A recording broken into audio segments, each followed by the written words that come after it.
Alright. In your sketchbook, turn your paper landscape. We are going to be sketching. You're holding your pencil up towards the top so that you have a light grip on it. About 2 inches from the top and about 1 inch from either side. You're going to sketch, meaning lightly draw a line that is going to angle down towards the middle. Nice gentle slope. You're drawing lightly, like so.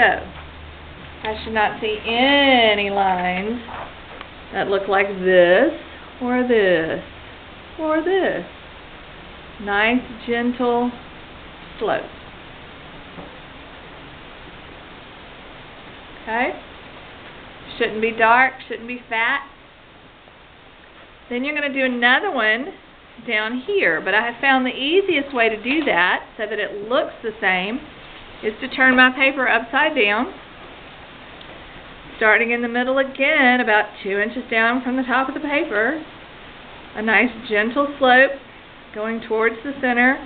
Doesn't matter if your lines touch, as long as they come close, so that you end up with a nice football or a lemon shape. Yeah?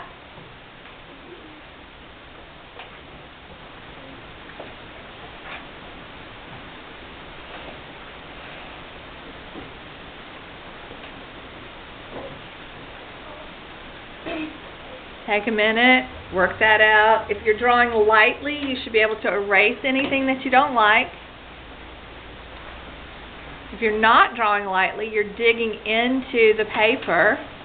Please don't poke holes in my erasers. Don't write on them. You're going to need them. And if they're trashed, you're not going to be able to use them.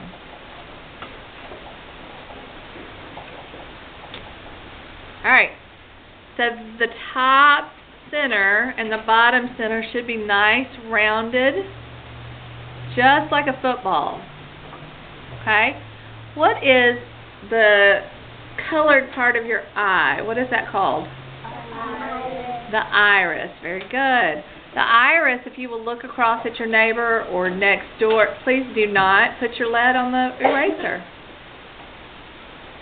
It touches the top and the bottom part of your eyelid. A lot of times people will draw a circle right in the middle of all that white space. That is what nightmares are made of. Don't do that. Okay? It needs to touch the top and the bottom, and it needs to be big. We've drawn really, really big. So if you'll look up here, the top part of the iris touches here. The bottom part touches here. And that's how wide it is. So now I'm going to draw the sides, rounding down, like so. Again, it's helpful because I draw better to the left for some reason. I'm going to turn my paper, and I'm going to draw down here. Okay? You want it to be as round as you can get it. If it's too oblong or too straight, it's not going to look right. It's got to be round. Get that done.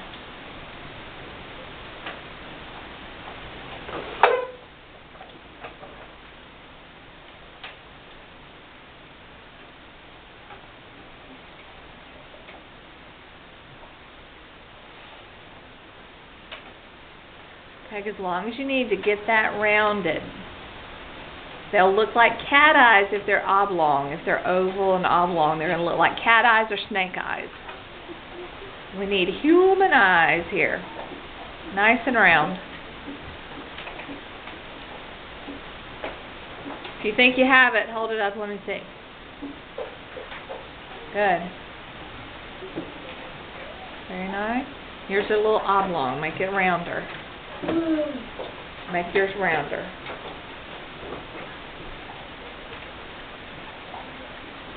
A little bit rounder. A little bit rounder. Yeah. Good, good. The hard part is getting it to come out here towards that point part. You want to come straight down, but you got to round it a little bit. Keep going. Now, let me tell you a little secret. If you've drawn a line that's not correct, that's much better, yeah. If you've drawn a line that's not correct, before you erase it, if you will draw another line that you think looks better, then erase that line, you won't make the same mistake twice. A lot of times we'll erase that line and then we'll go right back over the same thing. Okay? Yeah, Dad, let's just sharpen.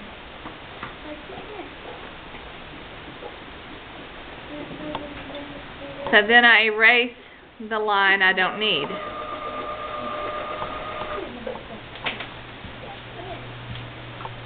Okay? Okay, now it comes straight down at the bottom. You got to round it at the bottom. Okay?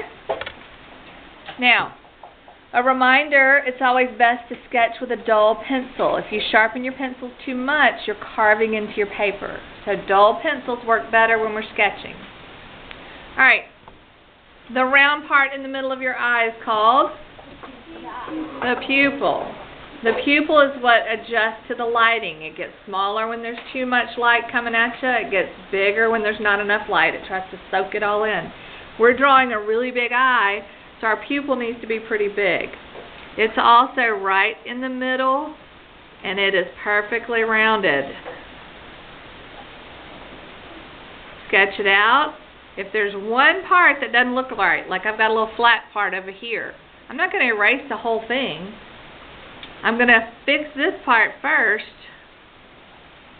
then I'm going to erase what I don't like.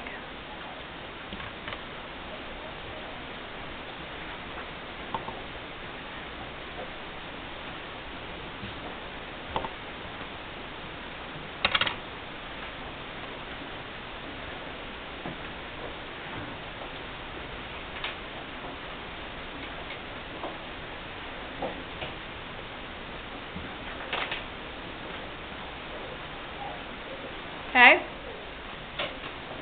Look at your neighbor.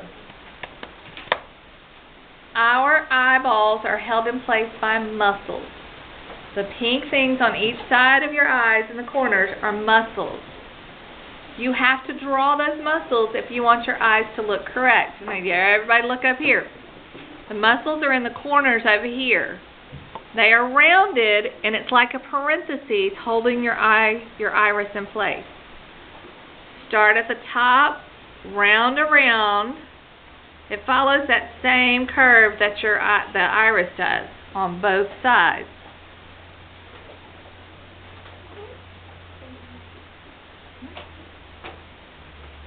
Okay?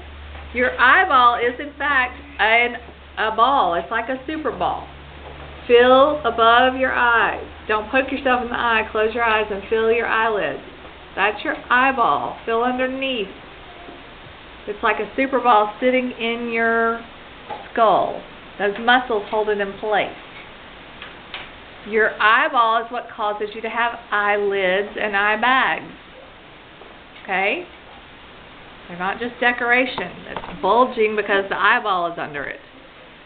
Above the first line we drew, we're going to draw what I call a twin line. It looks just like the first one we did, but it's not touching anything. That's your eyelid. It's a piece of skin that's stretched out because it's got an eyeball behind it. Wow. I have to do that because it shows up better on the screen that way. Okay? Our nose is going to be over here. Everybody has a little bag under their eye. Some of it is more pronounced. It doesn't go all the way. So we're just going to sketch a little bit, about halfway.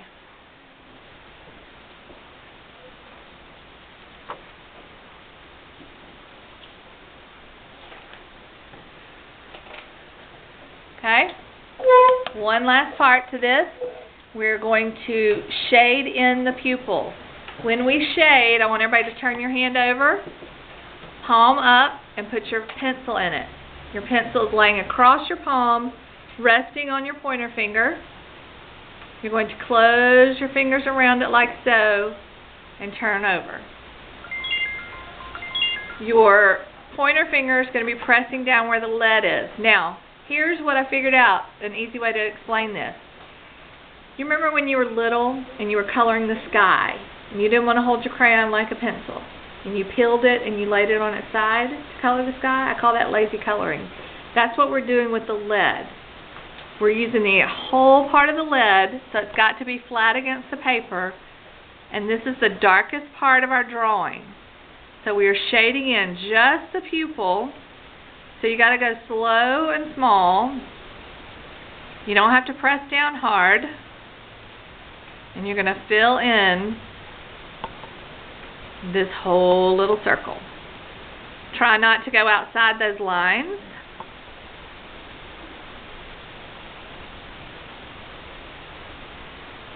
You don't have to press down really hard, and you especially don't want to use the tip of your pencil. You want to keep it laying down, and once you get it filled in, if you go over it 2 or 3 more times, it'll put more lead on it, and it'll make it even darker. Now, if you let your hand drag across this, it's going to get lead all over your hand and smear everywhere. So you want to be careful about that. Okay? So lead all around, nice and dark.